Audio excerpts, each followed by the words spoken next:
Dear students, external features of पेलिबोन या prawn, ये diagram आपको दिख रहा है। इसकी जो बॉडी है, अगर फाइलम आर्थ्रोपोडा की हम बात करें तो आर्थ्रोपोडा फाइलम का जो की करेक्टर है वो क्या है कि प्रत्येक आर्थ्रोपोड्स के अंदर रखे गए जो एनिमल है उनका जो शरीर है वो तीन भागों में विभाजित होता है। तीन स्पष्ट भाग पाए जाते हैं, हेड, थोरैक्स और एब्डोमेन। ये की करेक्टर आर्थ्रोपोड का। साथ ही साथ दूसरा जो करेक्टर है आर्थ्रोपोड का वो है उपांगों का पाया जाना।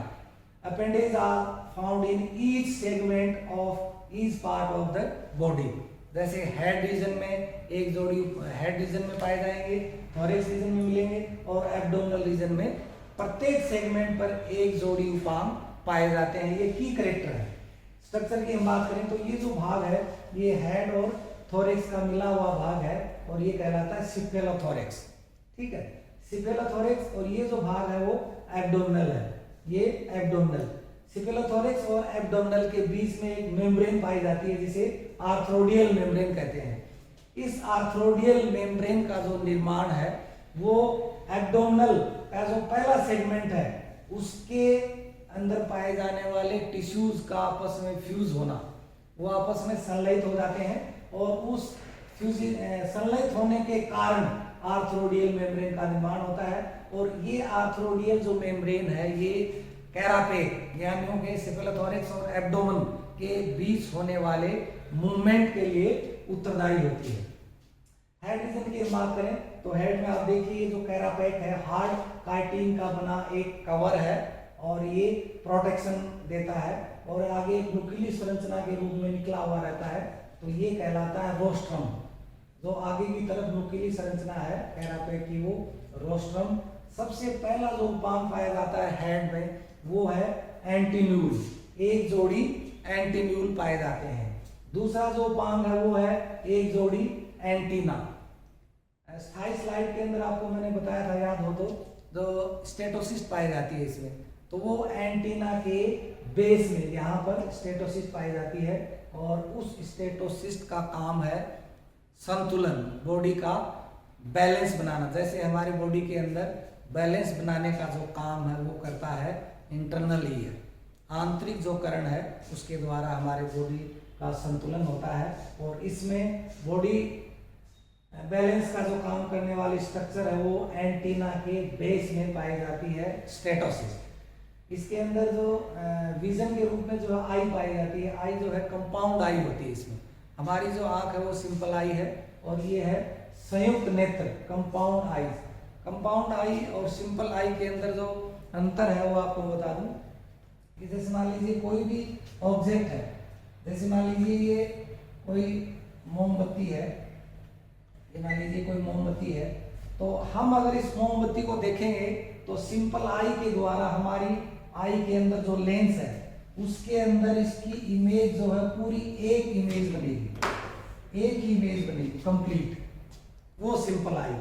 और अगर प्रोन की हम बात करें, प्रोन इसको देखेगा तो इमेज जो है वो टुकड़ों में बनेगी। ठीक है, इमेज जो है वो टुकड़ों में बनेगी। जैसे एक टुकड़ा ये, दूसरा ये, तीसरा ये, इस तरह से टुकड़ों में बनेगी इमेज। उसका कारण क्या है? जो कंपाउंड आई है, कंपाउंड आई के अंदर बहुत अधिक लेंस, एक से अधिक छोटे छोटे लेंस टुकड़ों में मिलकर पूरी आई बनाते हैं। जैसे मान लीजिए आई है तो इसके अंदर, हमारी आई के अंदर एक लेंस होता है, जबकि पेलिमोन या कंपाउंड आई है उसके अंदर जो लेंस है वो टुकड़ों में। तो इस तरह से कोई भी ये आई जो किसी इमेज को देखेगी तो एक टुकड़ा ये लेंस का, एक ये, इस तरह से 8 टुकड़े बना लीजिए तो जो ऑब्जेक्ट होगा इमेज, उसकी इमेज 8 टुकड़ों में, 1 2 3 4 तो इस तरह से टुकड़ों में बनेगी और वो कंप्लीट फिर इसको एहसास होगा कि ये मोमबत्ती है। तो ये कंपाउंड आई, एक जोड़ी कंपाउंड आई। उसके बाद सिफेलोथोरैक्स में ये मैक्सिलिपीड है, मैक्सिलिपीड, 3 जोड़ी मैक्सिलिपीड, 3 जोड़ी मैक्सिलिपीड पाए जाते हैं। ठीक है, तो हेड रीजन में पहले बताया था मैंने 5 जोड़ी उपांग, एक जोड़ी एंटीन्यूल, एक जोड़ी एंटीना, एक जोड़ी मैंडिबल एक जोड़ी मैक्सिलुला और एक जोड़ी मैक्सिला, ठीक है।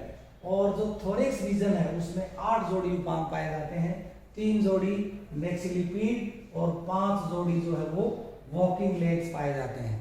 इसके अंदर आपको मैं बता दूं कि वॉकिंग लेग्स भी 2 तरह के होते हैं, चिल्लेट और नॉन चिल्लेट। वॉकिंग लेग जो है वो 2 तरह के हैं, चिल्लेट और नॉन चिल्लेट। जो फर्स्ट वॉकिंग लेग है और सेकंड वॉकिंग लेग है ये चिल्लेट लेग होते हैं, और थर्ड, फोर्थ और फिफ्थ ये नॉन चिल्लेट। चिल्लेट का मतलब यहाँ पर ये है कि फर्स्ट जो वॉकिंग लेग है उसका अंतिम भाग, अंतिम जो सिरा है, जैसे मान लीजिए ये, इसके बाद जो अंतिम भाग जो होगा वो चिमटी के आकार की संरचना उसमें मिलेगी, तो ये चिल्लेट लेग। ऐसी चिमटी के समान संरचना पाई जाती है, जैसे चिमटा होता है वैसे, तो ये चिल्लेट लेग। फर्स्ट और सेकंड चिल्लेट लेग और थर्ड, फोर्थ और fifth non chelate leg, 5 walking leg हैं। और भाई आकार से बाहर से देखने पर मेल और फीमेल की पहचान कैसे करें, इसका सबसे बढ़िया तरीका आपको बताता हूं मैं कि जिस एनिमल के अंदर, जैसे मान लीजिए आपके पास प्रॉन है और उस प्रॉन के अंदर सेकंड चिल्लेट लेग अगर बाकी चिल्लेट लेग, नॉन चिल्लेट और चिल्लेट से काफी बड़ा है, सेकंड 2 ही चिल्लेट फर्स्ट और सेकंड, तो सेकंड चिल्लेट लेग बड़ा होगा तो इसका मतलब वो है मेल प्रॉन है, और जिसमें छोटा होगा वो है फीमेल प्रॉन। तो इस तरह से थोरेक्स रीजन के ऊपर 8 जोड़ी उपांग पाए जाते हैं, 3 जोड़ी मैक्सिलिपीड और 5 जोड़ी वॉकिंग लेग्स। अब बात करते हैं एब्डोमेन की। एब्डोमेन के ऊपर 6 जोड़ी उपांग पाए जाते हैं, 5 जोड़ी प्लियोपोड और 1 जोड़ी यूरोपोड, ठीक है। यूरोपोड जो है वो एक हम बात करें जैसे फ्लैट स्ट्रक्चर, जैसे नाव की पतवार होती है, ऐसी चौड़ी स्ट्रक्चर, और इन यूरोपोड को ढके रहती है जो कहलाती है टेल्सन। और प्लियोपोड और यूरोपोड ये स्विमरेंट्स होते हैं, प्लियोपोड के द्वारा ये तैरता है। स्विमिंग के लिए प्लियोपोड उत्तरदायी है, और जो यूरोपोड है वो डायरेक्शन चेंज करने, जैसे पक्षियों के अंदर पीछे फीदर्स होते हैं, स्ट्रक्चर आपने देखी हो तो त्रिकोणीय संरचना, तो उससे वो डायरेक्शन लेफ्ट और राइट, तो डायरेक्शन बदलने के लिए उत्तरदायी जो उपांग है वो है यूरोपोड, जो कि 1 जोड़ी होते हैं। प्लियोपोड के द्वारा ये तैरता है, और जब बाहर आता है ये बाहर टेरेस्ट्रियल हैबिटाट में, तो वॉकिंग लेग्स के द्वारा ये चलता है, और पानी के अंदर जो है ये प्लियोपोड के द्वारा। ये जो मैक्सिलिपीड्स हैं और वॉकिंग लेग्स हैं, मैक्सिलिपीड्स और वॉकिंग लेग्स के बेस पर, आधार पर गिल्स चेम्बर्स पाए जाते हैं, और उन गिल्स चेम्बर्स के द्वारा, इसीलिए जैसे मान लीजिए थोरेक्सिक रीजन के में 8 जोड़ी उपांग हैं, और प्रत्येक उपांग के बेस में 1 जोड़ी गिल्स पाए जाते हैं, और इस तरह से 7 जोड़ी, एक जो गिल है जो फर्स्ट और सेकंड जो पेयर है गिल्स का वो आपस में फ्यूज्ड हो जाता है, इसलिए 8 जोड़ी उपांग है लेकिन 7 जोड़ी गिल चेम्बर पाए जाते हैं। इस तरह से इसकी एक्सटर्नल मॉर्फोलॉजी। और हम बात करें जैसे मान लीजिए हेड और सेफेलिक अपेंडेजेस, पहले बताया था मैंने कि इसमें हेड और थोरेक्स आपस में मिलकर सेफेलोथोरेक्स बनाता है।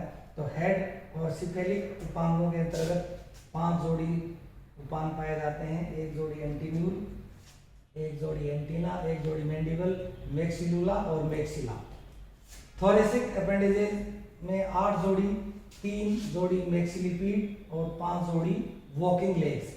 इन 5 जोड़ी वॉकिंग लेग्स के अंदर फर्स्ट जो है, फर्स्ट और सेकंड वो चिलेट है, और थर्ड और फोर्थ और फिफ्थ 3 जोड़ी है वो नॉन चिलेट है। और थर्ड है एब्डोमिनल अपेंडेजेस, 6 जोड़ी, 5 जोड़ी प्लियोपोड और 1 जोड़ी यूरोपोड। प्लियोपोड जो है स्विमरेंट्स हैं, तैरने के लिए काम में आते हैं, और यूरोपोड भी तैरने में सहायक होता है, दिशा परिवर्तन के अंदर ये सहायक होता है।